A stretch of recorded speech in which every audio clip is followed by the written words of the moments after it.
आप सभी को मेरा नमस्कार। बीजेएस न्यूज में आप सभी का हार्दिक स्वागत है। पल पल की ताजा न्यूज व जनहित के समाचार जानने के लिए आप बने रहिए हमारे साथ हमारे बीजेएस न्यूज के डिजिटल प्लेटफॉर्म पर। आइए रुक करते हैं एक खास खबर की ओर।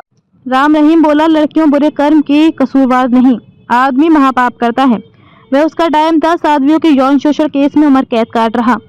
डेरा सच्चा सौदा चीफ राम रहीम का कहना है कि लड़कियों के साथ जो बुरा कर्म करता है, ये जरूरी नहीं कि इसमें लड़कियों की गलती हो। आदमी महापाप करता है जिसकी वजह से उन्हें ये भोगना पड़ता है। वह उसका टाइम था। राम रहीम ने ये बातें ऑनलाइन सत्संग के दौरान श्रद्धालुओं के एक सवाल के जवाब में कही। ये बात इसलिए अहम है क्योंकि राम रहीम को भी डेरे की साध्वियों के यौन शोषण केस में दोषी ठहराया जा चुका है। इसी केस में राम रहीम रोहतक की सुनारिया जेल में उम्र कैद की सजा काट रहा है।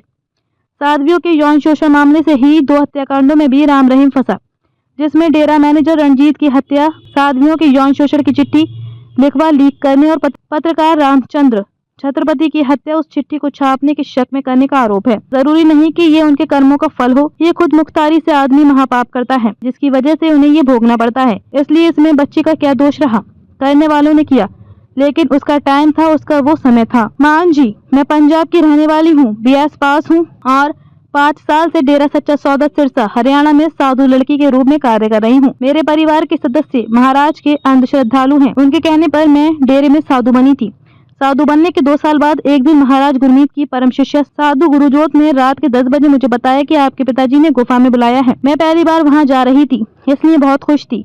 गुफा में ऊपर जाकर जब मैंने देखा महाराज बेड पर बैठे हैं, हाथ में रिमोट है, सामने टीवी पर गंदी फिल्म चल रही है, बेड पर सिरहाने की ओर रिवॉल्वर रखा हुआ है। मैं ये सब देखकर हैरान रह गई। मुझे चक्कर आने लगे। मैं समझ नहीं पा रही थी कि ये क्या हो रहा है। महाराज ऐसे होंगे। महाराज ने टीवी बंद किया व मुझे साथ बैठाकर पानी पिलाया और कहा कि मैंने तुम्हें अपनी खास प्यारी समझकर बुलाया है।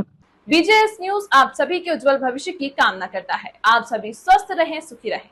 आपसे फिर मिलेंगे एक नई ताजा खबर के साथ। तब तक के लिए मुझे दीजिए इजाजत। धन्यवाद, नमस्कार।